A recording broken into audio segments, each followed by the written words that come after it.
네, 10월 13일 새벽 기도회를 시작하겠습니다. 우리 다 함께 찬송가 70장 피난처 있으니 1절과 2절 부르시겠습니다.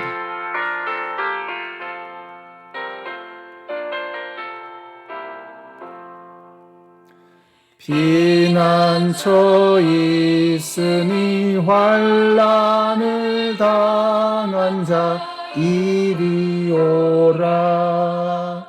땅들이 변하고 물결이 일어나 산 위에 넘치되 두렵잖네. 이방이 떠들고 나라들 모여서 진동하나 우리 주 목소리 한 번만 바라면 전하의 모든 것 망하겠네. 아멘. 오늘 우리에게 주시는 하나님의 말씀은 고린도후서 10장의 말씀입니다. 그 중에서 16절부터 18절까지의 말씀을 읽겠습니다. 우리는 여러분의 지역을 넘어서 복음을 전하려는 것이요, 남들이 자기네 지역에서 이미 이루어 놓은 일을 가지고 자랑하려는 것이 아닙니다. 자랑하려는 사람은 주님 안에서 자랑해야 합니다. 참으로 인정을 받는 사람은 스스로 자기를 내세우는 사람이 아니라 주님께서 내세워 주시는 사람입니다. 아멘.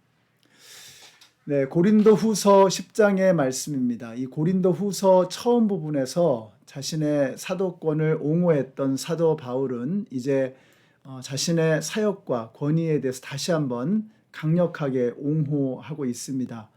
10장의 1절의 말씀을 보시면 이렇게 말씀하지요. 나 바울은 그리스도의 온유하심과 관대하심을 힘입어서 여러분을 권면합니다. 내가 얼굴을 마주대하고 있을 때에는 여러분에게 유순하나 떠나 있을 때에는 여러분에게 강경하다고들 합니다. 자, 이렇게 말씀하고 있습니다. 그러니까 바울을 비난하는 그런 사람들의 목소리인 것이죠. 바울은 직접 대하면 굉장히 비겁하고 멀리서 편지로 쓸 때만 담대하다, 큰 소리 친다, 뭐 이런 말을 하는 것입니다. 먼저 이런 생각이 듭니다. 야, 천하의 바울도 이렇게 반대하고 딴지를 거는 사람들도 있구나 하는 생각이 들어요. 자, 그러나 바울은 사실 비겁하고 비굴한 것이 아니었습니다. 1절의 말씀대로 그는 온유하고 관대한 사람이었습니다. 온유하고 관대한 자세로 고린도 교회를 지금 정성스럽게 대하고 있었던 것이죠. 여러분, 비겁한 것과 온유한 것은 겉으로 보면 크게 차이가 없을 수도 있습니다. 그러나 비겁이라는 것은 무능력의 결과인 것이죠. 반면에 온유와 관대함은 힘 있는 자의 특징입니다. 온유라는 것은 힘이 있지만 함부로 사용하지 않는 것입니다. 관용이라고 하는 것은 풍성함을 누리고 있는 사람들이 누리지 못하는 사람들을 위해서 베풀어주는 너그러움인 것이죠. 바울은 가만히 보면 정말 능력 있는 사람이었습니다. 지적으로 보나 또 병을 고치는 능력으로 보나 말씀을 전하는 그 실력으로 보나 모든 면에서 정말 대단한 사람이었습니다. 유두고라고 하는 청년이 다락방에서 떨어져 죽었을 때에 죽은 사람을 살릴 만큼 그는 능력과 권위가 충만한 사람이었습니다. 또 바울은 아테네라고 하는 정말 당대 최고의 철학자들이 모여드는, 사상가들이 모여드는 그런 도시에서 그는 그들을 굴복시킬 만큼 담대하고 당당하게 복음을 전하는 학식이 풍부한 그런 대단한 사람이었다라는 것입니다. 자, 그러니까 바울을 보면 정말 지적으로나 영적인 능력으로 보나 뭐 하나 부족한 것이 없는 대단한 사람, 능력 있는 사람, 힘 있는 사람이었다라고 하는 것이죠. 자, 그러나 그 힘을 그는 함부로 사용하지 않는 것입니다. 온유와 관대함으로 고린도 교회를 대하고 있는 것은 그가 고린도 교회 성도들을 너무나 소중하게 여기는 그런 따뜻한 사랑의 마음이 있었기 때문이라고 하는 것입니다. 4절을 한번 보세요. 싸움에 쓰는 우리의 무기는 육체의 무기가 아니라 하나님 앞에서 견고한 요새라도 무너뜨리는 강력한 무기입니다. 우리는 궤변을 무찌르고 하나님을 아는 지식을 가로막는 모든 교만을 쳐부수고 모든 생각을 사로잡아서 그리스도께 복종시킵니다. 자, 우리의 싸움은 육체적인 싸움이 아니라는 것입니다. 그것은 영적인 싸움이라고 말씀하고 있는 거예요.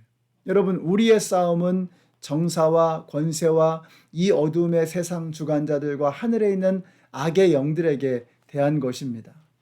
여러분, 어제 하루만 한번 생각해 봐도 그게 그냥 사람이 살면서 생겨나는 아무렇지도 않은 일처럼 보일 수 있지만 우리가 영적인 눈으로 보면 그게 그냥 싸우는 게 아니라 마귀가 우리를 공격하는 것입니다. 유혹하는 것입니다. 우리를 무너뜨리려고 온갖 괴계를 사용하고 있는 것입니다. 그러니까 그리스도인들의 하루하루의 삶이 그리스도인들의 인생 전체가 바로 영적 전쟁이라고 하는 것입니다. 그러므로 그리스도인에게는 성공이 뭐냐? 성공이 뭐냐? 여러분, 성공한 인생이라는 게 뭡니까? 그리스도인들에게 있어서 성공한 인생이라고 하는 것은 우리가 뭐 육체적으로 잘 나가는 게 아니고 영적 전쟁에서 승리하는 거, 이게 성공이라고 하는 것입니다. 마귀의 권세를 이기고 거룩을 지키며 하나님의 영광을 위해서 살아가는 것, 이것이 정말 성공하는 인생의 모습인 줄로 믿습니다. 그러니까 그리스도인들에게 성공은 뭐냐? 그리스도인들에게 승리는 뭐냐? 우리가 육신이 잘 나가는 게 아니라, 표면적으로 겉으로 잘 나가는 게 아니라 내면이 하나님 모실 때에 강하고 담대하고 마귀의 영적 싸움과의 그 전쟁에서 이기는 것, 이것이 진정한 성공이고 승리라고 하는 것입니다.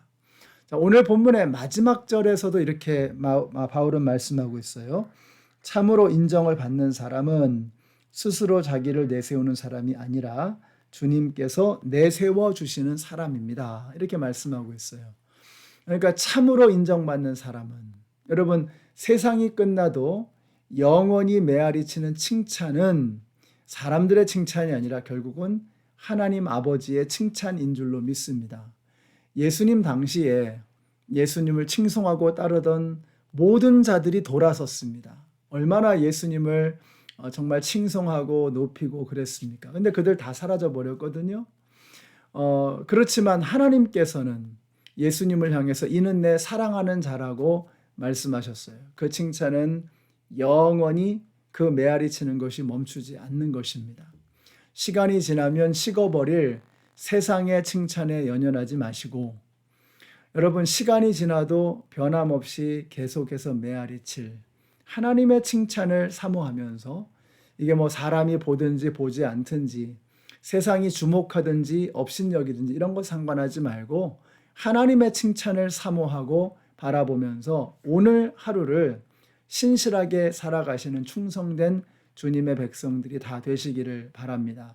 우리 테레사 수녀님께서 이런 말씀을 하셨죠. God called us not to be successful, but to be faithful. 이렇게 말씀하셨어요. 하나님께서 우리를 부르신 것은 successful, 성공하라고 부르신 것이 아니라 faithful, 충성스럽게 주님을 섬기라 하고 신실하게 살아가라고 우리를 부르신 것이다.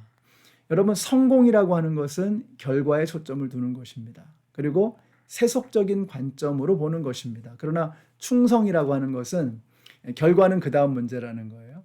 하나님 앞에 어떠한 마음 자세로 임했는가, 이게 중요하다는 것입니다. 우리 연합장로교회 성도님들이 성공에 혈안되지 마시고 주님 앞에 충성스럽게 살아가시는, 주님의 마음에 합한 삶을 살아가시는 우리 모든 성도님들이 다 되시기를 우리 예수님의 이름으로 축원합니다. 기도하겠습니다.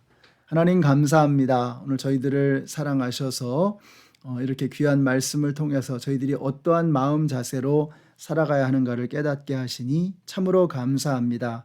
온유하고 관대한 마음으로 살게 하시고 주님 앞에 충성하는 삶으로 살아가는 오늘 저희들 모두가 되게 하여 주시옵소서. 예수님의 이름으로 기도드렸습니다. 아멘. 네, 사랑하는 성도 여러분, 오늘 여러분의 삶이 온유하시고 관대하시고 주님을 바라보면서 충성하시는 멋진 삶을 살아가시는 오늘 하루가 되시기를 축복합니다.